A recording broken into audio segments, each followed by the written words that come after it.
প্রতি বছর বর্ষা আসলেই হাকিমউদ্দিন বাজারের নদীর পাড়ের মানুষদের মনে শুরু হয় অজানা এক ভয়।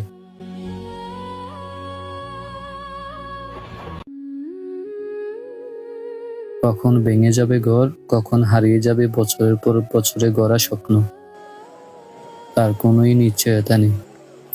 বিশেষ করে হাকিমউদ্দিন বাজার এলাকায় মাঝে মধ্যেই কালবৈশাখী ঝড় আর নদীর জোয়ারের ঢেউ মানুষের জীবনকে এলোমেলো করে দেয়।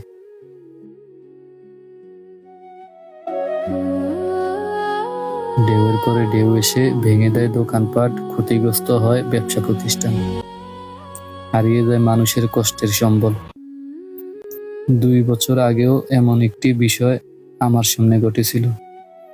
সেদিনে সেই দৃশ্য আজও আমি ভুলতে পারিনি। হাকিমউদ্দিন বাজারের মানুষ, কারো দোকান ভেঙে গেছে, কারো স্বপ্ন নদীতে ভেসে গেছে, আবার কেউ হারিয়েছে তার জীবনের শেষ সম্বলটুকু।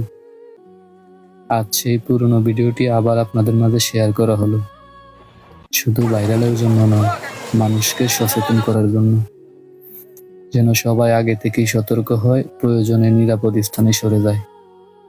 কারণ নদী ভাঙন আর ঝড় এগুলো শুধু খবর নয়, এগুলো নদী পাড়ের মানুষের প্রতিদিনেরই যুদ্ধ।